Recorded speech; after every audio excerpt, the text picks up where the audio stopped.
ఈ కార్తీక మాసం వచ్చినప్పటి నుంచి కూడా కార్తీక దీపాలు పెట్టే విషయంలో గుళ్ళ దగ్గర ఎలా ఉండాలి, ఆడవాళ్ళు ఇలా చేయకండి అలా చేయకండి అని అన్నిటినీ కూడా మనం చెప్పుకుంటూ వస్తున్నాం. అయితే ఈరోజు శ్రీకాకుళంలో ఒక విచిత్రమైన ఘటననే చెప్పాలి. ఒక ఆవిడ ఇలాగే దీపాలు పెట్టి బిల్డింగ్ పైన పెట్టిందంట. తులసమ్మ దగ్గర పెట్టినట్టుంది ఆవిడ.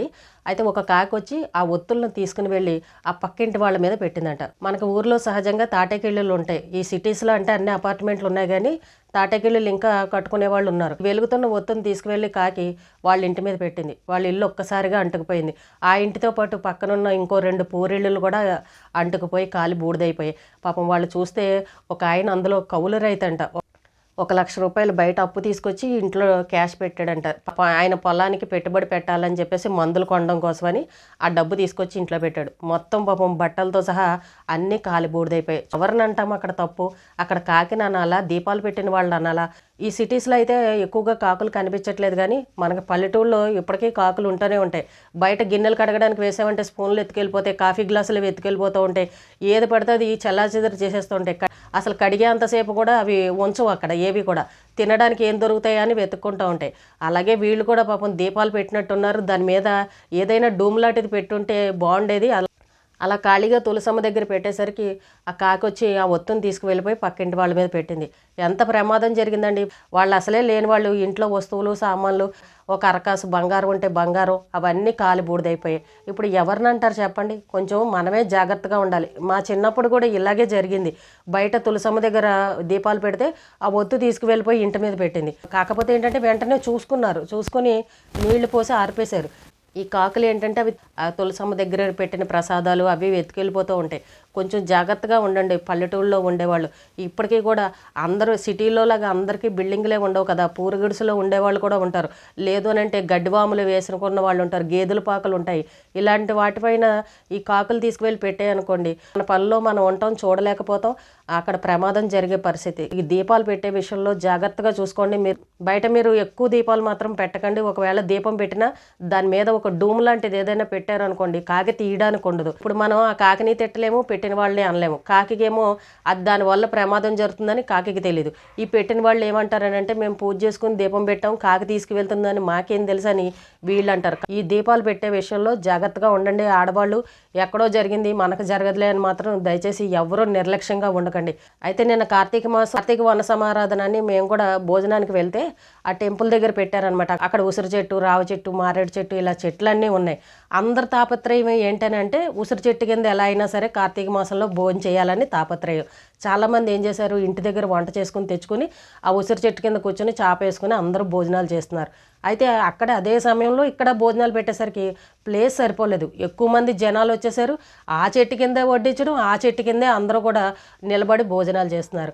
చెట్టు కింద తినాలన్న ఆతృతంతో వేరే చోట ప్లేస్ ఖాళీ ఉన్నా సరే అక్కడికి వెళ్లకుండా అక్కడే క్రౌడ్ ఎక్కువైపోయి నిలబడి తింటున్నారు. నిన్న చూస్తే కొద్దిగా ఇది అనిపించింది, కొంచెం ఖాళీ ప్లేస్లో పెట్టుంటే బాగుండేది. అక్కడ ఇరుకిరుగ్గా ఉన్నప్పుడు ఆ చెట్టు మొదట్లోనే అందరూ తినాలని ఎందుకు అనుకుంటున్నారని చూస్తే కొంచెం ఇదిగా అనిపించింది. అంతా భోజనాలు అన్నీ పెట్టారు, అందరూ వచ్చారు, చక్కగా అంతా బాగుంది. కాకపోతే ఏంటంటే ఆ చెట్టు కిందే తినాలని చెట్టుకి నమస్కారాలు చేసుకుని ఆ ప్లేట్ పట్టుకొని అక్కడే నిలబడి తింటుంటే కొంచెం అక్కడ ఒకరినొకరు మగవాళ్ళు ఆడవాళ్ళు అంతా ఒక దగ్గరే అయిపోయి కొంచెం చాలా ఇబ్బంది కలిగింది నిన్న. అంతమంది వచ్చి ప్లేస్ లేని చోట తినాలి అని అంటే ఎక్కడ కుదురుతుంది చెప్పండి? ఏదో ఒక నమస్కారం చేసుకోవాలి, ఆ ప్లేట్ పట్టుకొని బయటకు వచ్చి కూర్చొని తినాలి. ఇంకా అంతకంటే వేరే మార్గం లేదు కదా. నిన్న ఇంకొకటి నేను చూసింది ఏంటి అని అంటే, ఆ ఉసిరి చెట్టు దగ్గర అందరూ పూజలు చేసి దీపాలు పెట్టారు. ఆ దీపాలు పెట్టినప్పుడు ఏం చేశారంటే, ఈ అగరబత్తీలు ఉంటాయి కదా, చెట్టుకి ధూపం చూపించినప్పుడు ధూపం చూపించి మళ్ళీ అక్కడ మనం నైవేద్యంగా పెట్టిన అరటిపళ్ళు ఏవైతే ఉంటాయో తాంబూలం, ఆ అరటిపళ్ళకు తీసుకువెళ్ళి ఈ అగరపుల్లలు గుచ్చుతున్నారు. అక్కడ గుచ్చడానికి ఏమీ దొరకపోయేసరికి మనం ఏదైతే ప్రసాదంగా పెట్టామో వాటిపైన అగరపుల్లలు గుచ్చుతున్నారు. ఇప్పుడు మనం దేవుడికి నైవేద్యంగా అరటిపళ్ళు నైవేద్యం పెడుతున్నాం. మరి ఆ దేవుడికి నైవేద్యం పెట్టిన అరటిపళ్ళు మీద ఈ అగరపుల్లలు తీసుకువెళ్ళి గుచ్చారనుకోండి, ఆయన దేవుడు అవి తీసుకుని తింటాడా చెప్పండి? దేవుడికి గొంతులో గుచ్చుకోవా చెప్పండి? కొంచెం కూడా ఆలోచన లేకుండా అలా ఇలా చేసేస్తున్నారు. దేవుడికి నైవేద్యంగా పెట్టి మళ్ళీ అదే అరటిపళ్ళ మీద అగరపుల్లలు వెలిగించడం ఏంటండి? కొంచెమైనా అర్థం ఉండాలి కదా. అక్కడ ఏమీ దొరకపోయేసరికి అలా పెట్టేస్తున్నారు. చుట్టూ దీపాలు పెట్టేసరికి ఆ వేడికి అరటిపళ్ళు మొత్తం కాలి కమిలిపోయాయి. కమిలిపోయిన అరటిపళ్ళని ఎవరు తింటారు చెప్పండి? మనం అందరం వెళ్ళిపోయిన తర్వాత పని వాళ్ళు వచ్చి ఏం చేస్తారు, అవన్నీ చెత్తలోకి తీసి తుడిచేస్తారు. ఆ తుడిచేసిన చెత్త అంతా తీసుకువెళ్ళి బయట చెత్త డబ్బాల్లో వేస్తారు. అక్కడికి ఆవులు వెళ్ళి తింటాయి. ఆవులు తిన్నప్పుడు ఈ పుల్లలు ఏవైతే ఉన్నాయో మనం అరటిపళ్ళకి గుచ్చామో అవి వెళ్ళి ఆవులు గొంతుల్లో గుచ్చుకుంటాయి. అవునా కాదా చెప్పండి? మనం అగరబత్తి పుల్ల ఎంత సూదిలాగా ఉంటుంది, సన్నగాను. మనకి చిన్నది ఏదైనా గుచ్చుకుంటేనే అల్లాడిపోతాం. పాపం ఆవులు తెలియక అవి తినేసాయి అనుకోండి, వాటికి ఎంత ఎలా గుచ్చుకుంటే అవి తీసుకుని తినడం వాటికి వస్తుందా?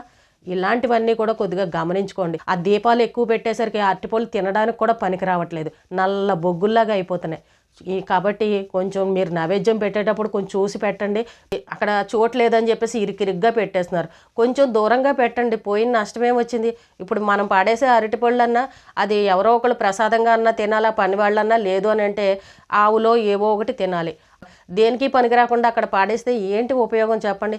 అందరూ చేసే తప్పులు ఇదే. గుడి దగ్గరికి వెళ్తున్నారు, మన వంతు పూజ అయిపోయింది, పూజ చేసేసామా వచ్చేసామా, ఉసిరి చెట్టు కింద భోజనాలు చేసేసామా అని ఇవే ఆలోచిస్తున్నారు తప్ప అక్కడ మనం పెట్టినవి ఏమవుతున్నాయి, అసలు ఆవులు అవి తింటే ఏంటి పరిస్థితి, ఇలాంటివి ఎవ్వరూ కూడా ఆలోచించట్లేదు. ఇంకా రేపు మళ్ళీ కార్తీక సోమవారం, మళ్ళీ దీపాలు పెట్టుకునే సమయం మళ్ళీ వచ్చింది. ఊర్లో తులసమ్మల దగ్గర దీపాలు పెట్టేవాళ్ళు, బయట దీపాలు పెట్టేవాళ్ళు, ఇలాంటి విషయాల్లో జాగ్రత్తగా ఉండండి. కాకులు ఎత్తుకు వెళ్ళిపోతే ఇంకా తర్వాత మనం ఎన్ని తిట్టుకున్నా ప్రయోజనం ఉండదు. కాబట్టి మీరు పుణ్యం వస్తుందని చెప్పేసి ఇలా దీపాలు పెట్టారనుకోండి, కాకులు తీసుకువెళ్ళి ఇలా పక్కింటి వాళ్ళ మీద పెడితే వాళ్ళు ఇప్పుడు ప్రమాదం జరిగి అంతా నష్టపోయారు. అది మాది పాపమే కదా, వాళ్ళు ఇప్పుడు ఎన్ని తిట్టుకుంటారు? అదిగో ఆ మహాతల్లి దీపం పెట్టింది అందుకే మాకు ఇలా అయిందని ఆ కుటుంబాలు తిట్టుకుంటారు. ఇప్పుడు మీకు పుణ్యం వచ్చిందా పాపం వచ్చిందా చెప్పండి? మనం ఒక పని చేస్తున్నామని అంటే ఇలాంటివన్నీ ఆలోచించుకోవాలి. అయ్యో ఒత్తులు పెడుతున్నాము, ఏంటి పరిస్థితి, దాని మీద ఏదైనా పెట్టాలి అని ఇలాంటి ఐడియాలు కూడా రావాలి. ఆడవాళ్ళు చేసే పనుల్లో చాలా తెలివిగా చేస్తూ ఉంటారు, కానీ కొన్ని తప్పులు ఇలాంటివి చేస్తూ ఉంటారు.